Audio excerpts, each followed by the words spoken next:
Ilia Topuria will still knock out, he'll still sleep Arman Tsarukyan. Okay?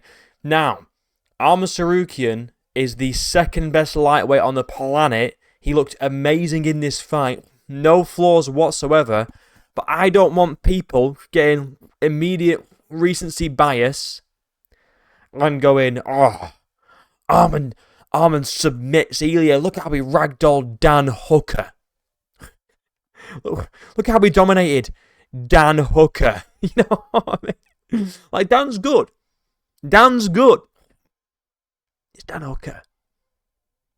I mean, if we were to match up Dan Hooker with Ilia Topuria, what would we be saying? Round 1 KO. Round 1 KO. And I know people were saying, Arman, round 1 submission, round 1 finish. Well, let me just show you something real quick. I have a TikTok, okay? Go and follow me on it, okay? Look what I say, huh? Can you see that? Hold on. Come back to this video when Arman Tsarukyan finishes Dan Hooker in round 2. Just saying. I went 4-2 on picks on this main card. I shouldn't have stuck with Shamil. But we're going to focus this video on the main and co-main and talk about how good the card... And also, the card was amazing, by the way. The card was fucking fantastic. All finishes, alright, apart from Garry versus Bilal on the main card. It was all finishes. And yeah, I just want to talk about this because I don't want people to get recency bias, okay? Yes, he manhandled Dan Hooker. Brilliant. It's Dan Hooker. You know what I mean? The guy's got no grappling. He has no jiu-jitsu. Got no takedown defense. I mean, he did get back up from one of Tsarukyan's takedowns, which is pretty nice. But look, Arman Tsarukyan hadn't even passed over into side control, and he still choked out Dan Hooker. Like, I'm not saying that. Oh, that's just shit from Dan. Like, maybe Arman Tsarukyan was really squeezing and had a lot of pressure. But Arman's not even completed this submission, and Dan Hooker's already, like, tapping. You know what I mean? So, what can we really gather from that is that my camera's just turned off. I'll turn it back on right now. What we can gather from that is that Dan Hooker, well, he just tapped before the submission was fully in. Now, someone like Ilia Topuria, who, by the way, is a black belt in jiu-jitsu and has more submission wins than knockout wins, his base is grappling and jiu-jitsu. I think people forget that because Ilia's just like knocking everyone out in style, all right. But he can grapple very, very well.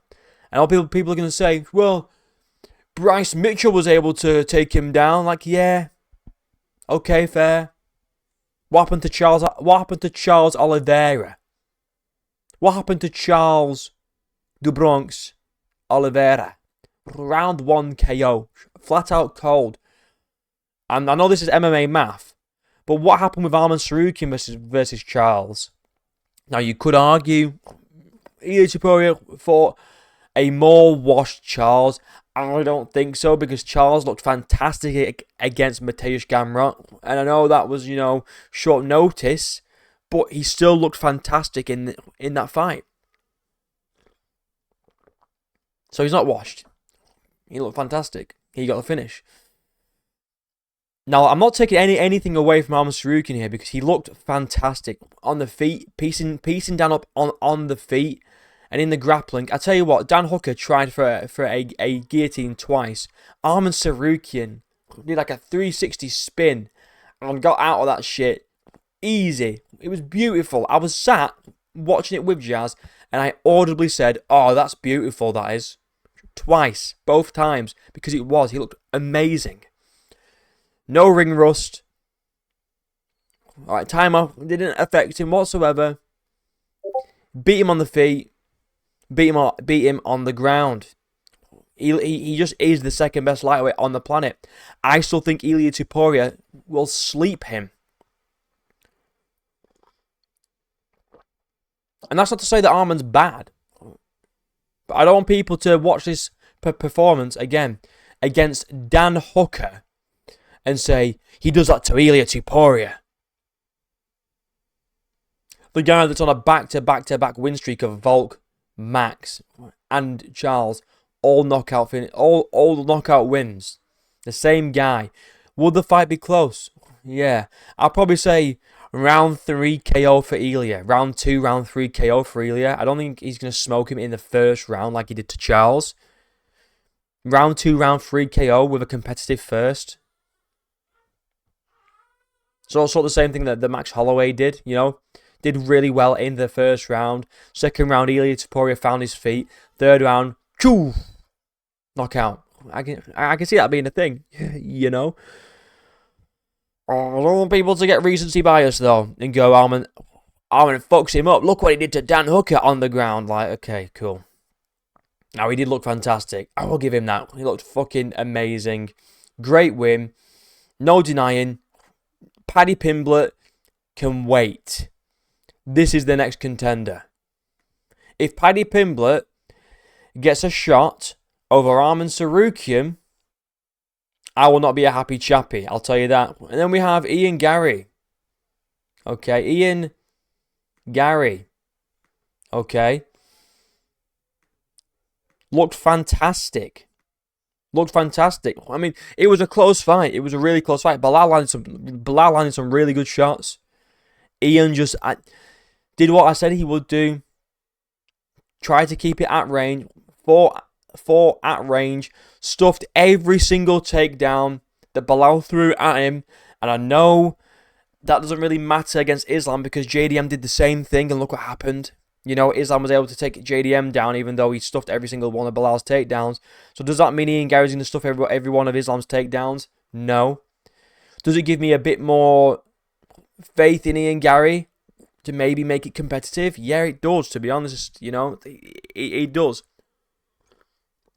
I want to talk about the eye pokes, though. First eye poke, alright.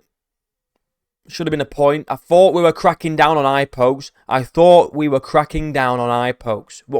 Herb Dean said, you know, we're going to be really strict on eye pokes now. Maybe it's because it's a different commission. I don't know.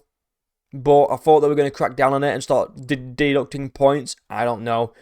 The second one wasn't an eye poke. It's in the slow-mo. It kind of like went like this and like grazed with his knuckle like that. It was like a knuckle graze. It wasn't an eye poke, but the first one was. Should have been a point. Should have been fucking 29-27. Because two judges scored it 30-27. Should have been 29-27. Either way, Garry's winning. And on one of the judges' scorecards, he would have he would have been drawing. You know what I mean? So,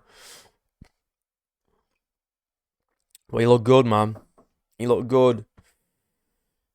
Great in the clinch. Didn't let Belal get him down. Okay, turned Belal around. Disengaged every time. Stuffed every single takedown Belal threw at him.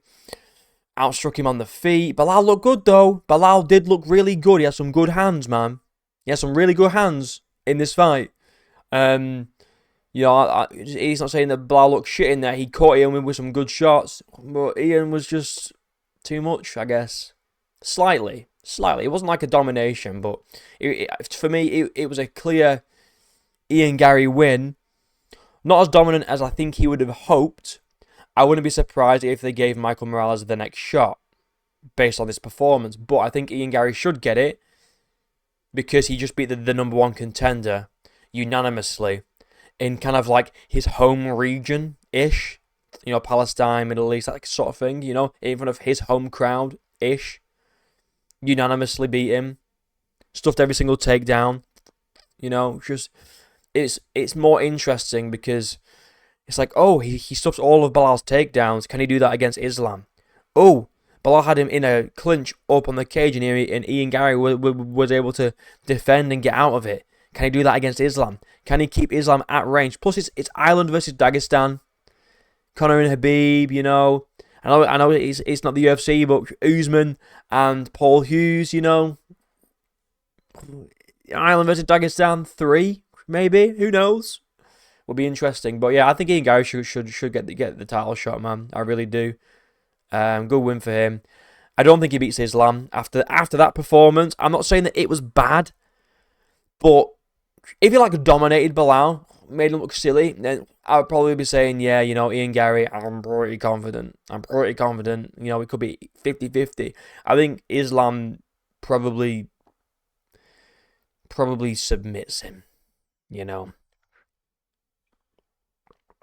He's got better takedowns than Bilal, better clinch work than Bilal. Like, it took Ian quite a bit of work to, you know, to stuff the takedowns, you know, to get out of the single legs, you know, to get the underhooks in the clinch and turn him around. I think once Islam gets a hold of you, his grip is that strong. You're not getting any underhooks in those gaps, and you're not breaking that grip at all.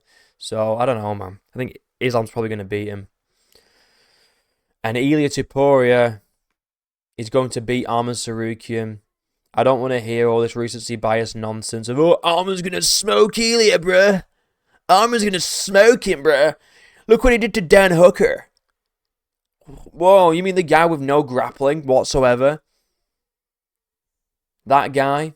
The guy that's kind of been like mid at lightweight. Yo, yes, he has good scraps. But like, he's kind of mid.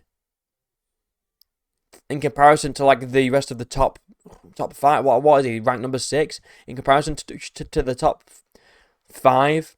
Kind of mid. You know? There's a reason why Arman Tsarukyan was a -600 favourite going into -600 favourite going into this fight. There's a reason. Because he's elite. And look, Dan's high level, obviously. He's in the UFC. You know, he's in the top 10. Shit, but in terms of UFC top 5 lightweights, he's kind of mid. Arman doesn't do this to Ilia. And if he does, I'll eat my words and I'll say, shit, Arman's that guy. But I just don't see it happening. And we can talk about the rest of the card. What was before fucking Garry and thingy? Let me have a look because I have completely forgot. It was a great main card though. Really good finishes. Finishes all round. Like I say, I went 4-2 on picks. I got the first 2 picks wrong. I picked the... I didn't expect is it Hiragochi? I can't even pronounce his fucking name. I'll be honest. Let me just get the schedule up. So, Ozdemir versus Alonzo Menifield. I picked Ozdemir, and he got him out there in 1 minute 27. He did like an uppercut, lead knee combination. How in the fuck do you even do that? God knows. And then he pieced him up on the cage, knocked him out. Glad I got that one right. Okay, because Alonzo Menifield's kind of been on a little bit of a run. Okay, but Ozdemir is proving that he's still that guy. Everyone that's knocked out Ozdemir and beaten him, that win is aging pretty fucking well. You know, Yuri beat him in his debut. Just saying. And I know Yuri's not like a... I saw it in my Discord say, let's not act like Yuri was an amateur when he came into the UFC, guys. He had like 20-something fights. I know, but I just like to glaze Yuri when I can. I'm glazing him. I will glaze him. At any chance I get to glaze Yuri, he's getting glazed. Alright, he's getting glazed. Then we have Jack Hermansson versus Oralby. I picked Oralby by KO, and he absolutely folded him like a lawn chair, put him to sleep. It was beautiful. Jack Hermansson, man, why cut down to welterweight? He looked big, but Oralby, man, round 1 KO, was really going for the overhand rights, really going for them. They weren't landing. They just weren't landing. And then he just clocked him on the fucking side of the head and slept him. He literally turned off his lights. Like, that's all. You know, when people say, oh, his lights were out. Like, his lights were fucking, like, the light bulb. You know when you know when like your light bulb just explodes? That's what happened. He exploded Jack Hermansson's light bulb, bro. Waldo Cortez Acosta versus Shamil. I stuck with Shamil because I wanted to back the blob. I was wrong to do so. Cortez Acosta, his 5th fight this year, a round 1 KO. Give him a fucking title, fucking what do you call it? A number one contenders match against Volkov. I jumped the gun in the Discord server. By the way, join the Discord, link down below. I said, give him a title shot. And someone was like, dude, it was Shamil. And I was like, okay, fair enough. Give him Volkov then. Give him Volkov. Volkov versus fucking... But to be fair, they might just give Volkov the next shot because they did say that they wanted to do good by him. So, fuck it. Give him Almeida. Give him Almeida. If not Volkov, Almeida. You know, punish Almeida for laying on Volkov for 3 rounds. You know what I mean?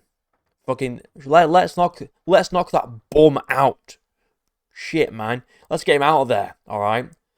Great performance by Waldo. I am actually becoming a Waldo fan, even though he's dissing my boy Big Tom. But I'm becoming a fan, bro. Very active, finishes. He just knocked out the Blob though, which I'm not fucking happy about, to be honest. But it is what it is. When you back the Blob, these are the risks that you gotta take, and unfortunately, it didn't pay off this time. And Ulanbekov versus Horiguchi. Ulanbekov, man, you're fucking shit. You shit. Calf kicks working unbelievably well for Horiguchi. I mean, I believe this is his first fight back in the UFC. He was here before, really good. You know, only lost to DJ, and now he's back with a big win. Put him in the top 10. Let's give him a good ranked opponent because Ulanbekov, man, gassed out, slowed down, and got submitted. Fair enough, he didn't tap, but you got submitted, bro. Maybe you need to spend a bit more than 2-3 years Dagestan. Maybe spend like fucking 3, 4, 5, 6 years at Dagestan and forget. You know what I mean? But yeah, great card. Great card from start to finish. Let's not jump the gun though and say that Arman Tsarukyan is going to smash Ilia Topuria, bruh. Dan Hooker didn't stand a chance. Dan Hooker never stood a chance. This was just a win-win for him. This isn't really a lose-lose. This ain't a lose-lose. This ain't a lose for Dan Hooker. It's Arman Tsarukyan. Obviously, he was going to lose this fight. It was only going to be a win-win. Because people would be like, oh, you know what? Credit to Dan Hooker for trying. Or if he won, holy shit, Dan just beat the number one contender? Wow. You know, it's one of them. But, yeah. Ilia still sleeps him. I'm sorry. Let's not fucking get ahead of ourselves here. Let me know what you guys thought of the card. Alright. Join the Discord server. Okay, like and subscribe. Links down below. Join the Discord. Become a member today. Thank you for the support over the past few videos. It's been amazing. All you new subscribers, welcome. Okay. And until next time, I'll see you in a bit.